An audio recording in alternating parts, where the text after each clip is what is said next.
चिंकी चिड़िया एक छोटे से गांव में अपने माता पिता और छोटे भाई के साथ रहती थी। उसके पिता के पास जमीन का एक छोटा सा टुकड़ा था। उसी पर खेती करके वे अपने परिवार का गुजर बसर करते थे और उसकी माँ दूसरों के घरों में नौकरानी का काम करती थी।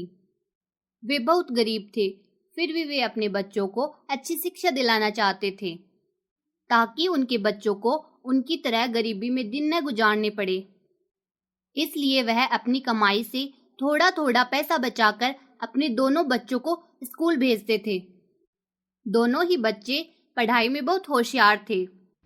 जहां दूसरों के बच्चे स्कूल न जाने की जिद करते, वहीं वे दोनों भाई बहन स्कूल जाने की जिद करते थे।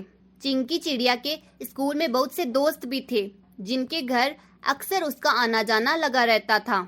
एक दिन चिंकी चिड़िया अपनी एक दोस्त के घर जाती है। घर क्या, पूरी की पूरी हवेली ही थी। उसकी दोस्त के पिता एक बहुत बड़े जमींदार थे। उनके घर में बहुत सी गाड़ियां, नौकर चाकर और न जाने क्या क्या था। चिंकी चिड़िया जैसे ही अपनी दोस्त के कमरे में जाती है तो वह वहां की चकाचौंध देखकर हैरान हो जाती है। गर्मी के दिन थे, बाहर बहुत गर्मी थी, लेकिन जैसे ही वह अपनी दोस्त के कमरे में जाती है उसे ठंडक का एहसास होता है। उसे ठंड लगने लगती है। उसे याद आता है कि कैसे उसके घर में तो कितनी गर्मी रहती है और वे सभी ऐसी भयंकर गर्मी में कैसे पसीना पसीना रहते हैं। वह अपनी दोस्त से पूछती है, तुम्हारा कमरा इतना ठंडा कैसे है इस गर्मी के मौसम में भी? हमारे घरों में तो आग उगल रही है, आग। तब उसकी दोस्त अपने कमरे में लगी एसी की तरफ इशारा करते हुए बताती है कि देखो, यह एसी है। इसी की वजह से मेरा कमरा इतना ठंडा रहता है। हम तो गर्मियों में पूरा दिन एसी चालू ही रखते हैं। यह सुनकर चिंकी चिड़िया एसी देखती ही रहती है और अपनी दोस्त से पूछती है, यह एसी कहाँ मिलती है और इसके कितने रुपए लगते हैं? तब उसकी दोस्त उसे बताती है कि यह एसी शहर में मिलती है। यह 20,000 रुपए से लेकर 1,00,000 रुपए तक मिलती है।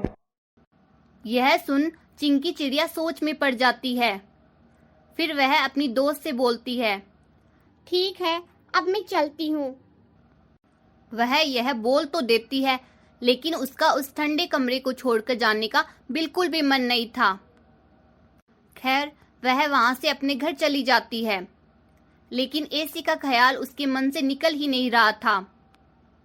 वह घर जाते ही अपने माता पिता और भाई को एसी के बारे में बताती है और अपने पिता से बोलती है, बाबा क्या बताऊं मैं आपको एसी की ठंडी हवा के बारे में?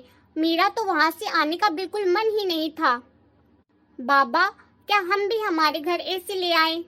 फिर हमें भी बिल्कुल गर्मी नहीं लगेगी। इस पर चिंकी चिड़िया के पिता बोलते हैं, बेटा, वे अमीर पक्षी है, हम उनकी बराबरी नहीं कर सकते और हम तो बहुत ही गरीब है। हमारे पास तो घर में पंखा भी नहीं है, मगर हाँ, इस बार मैं और तुम्हारी माँ ज़्यादा मेहनत करके पंखा लाने की जरूर कोशिश करेंगे बेटा। चिंकी चिड़िया की माँ लाजवंती बोलती है, इस तरह दूसरों की चीजें देखकर हमें लालच नहीं करना चाहिए। सभी के पास सभी सुख सुविधाएं नहीं हो सकती। इस तरह दोनों पति पत्नी उसे समझा देते हैं, लेकिन चिंकी चिड़िया के मन से तो एसी का ख्याल निकल ही नहीं रहा था।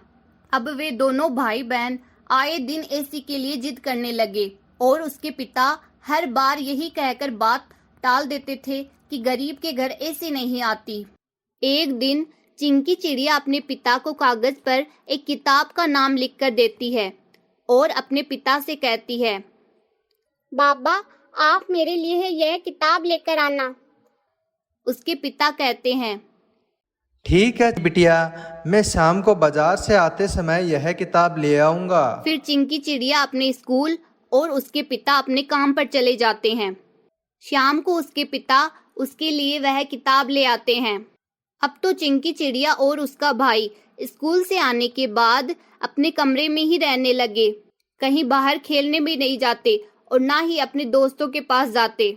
एक दिन उनकी माँ उनके पास आकर बोलती है, तुम दोनों पूरा दिन तो स्कूल में पढ़ते हो और वहां से आने के बाद अपने कमरे में बंद हो जाते हो। क्या करते रहते हो? चिंकी चिड़िया। कुछ नहीं माँ, हम तो बस पढ़ाई कर रहे हैं। चिंकी की माँ। जो भी करना है कमरे से बाहर आके करो। इतनी गर्मी में कैसे रह रहे हो तुम? तुम्हारे कमरे में तो पंखा भी नहीं है। चिंकी चिड़िया का भाई। नहीं माँ, हम ठीक है, हमें बिल्कुल गर्मी नहीं लग रही। चिंकी की माँ। ठीक है, जैसी तुम्हारी इच्छा, लेकिन अब बाहर आ जाओ, खाना तैयार है, बाहर आकर खाना खा लो। अब तो आए दिन यही होने लगा था। वे दोनों स्कूल से आने के बाद अपने कमरे में ही रहते और कबाड़ वाले से तरह तरह का कबाड़ अपने घर ले आते। इनका ऐसा बर्ताव देखकर इनके माता पिता को बहुत चिंता होती, लेकिन वे कुछ बोल नहीं पाते। एक दिन चिंकी चिड़िया अपने कमरे से बाहर आती है तो उसके हाथ में एक एसी होती है, जिसे देखकर उसके माता पिता अचंभे में पड़ जाते हैं कि हमारे बच्चों के पास एसी कहाँ से आई। माता पिता के पूछने पर चिंकी चिड़िया बताती है कि ये तो उन दोनों बहन भाई की मेहनत का रंग है जो वे इतने दिनों से कर रहे थे। यह एसी हमने भले ही कबाड़ के सामान से बनाई है, लेकिन हमने उसे अच्छी तरह साफ और पेंट कर लिया था, जिससे यह एसी नई की तरह चमक रही है। चिंकी के पिता। क्या तुमने यह एसी उसी किताब से बनाई है जो बाजार से मैं तुम्हारे लिए लेके आया था? चिंकी चिड़िया। हाँ बाबा, हमने उसी किताब में देखकर यह एसी बनाई है। देखो बाबा, आप तो बोलते थे कि गरीबों के घर एसी नहीं आती, आज हम गरीबों के घर भी एसी आई है। चिंकी के पिता। हाँ बेटी, तुम सही कह रही हो। आज हमारे घर में एसी आ गई है और मुझे अपने बहुत गर्व है। फिर पिता एसी को दीवार पर लगा देते हैं। एसी बनी चाहे कबाड़ के सामान से थी, पर वह महंगी एसी की तरह ही काम कर रही थी। उसकी ठंडी ठंडी हवा से पूरा घर ठंडा हो गया था। वे सभी बहुत खुश थे क्योंकि उन्हें भी अब गर्मी में नहीं रहना पड़ेगा। जैसे ही यह खबर पूरे गांव में फैली कि एक गरीब किसान के घर एसी आई है, सारा गांव देखने के लिए उलट गया। सभी ने बच्चों की बहुत तारीफ की। अब रोज बहुत से पक्षी उनके घर आकर बैठने लगे गर्मी से बचने के लिए। चिंकी चिड़िया और उसके परिवार के साथ साथ पूरा गांव भी बहुत खुश था गरीब के घर एसी लगने से।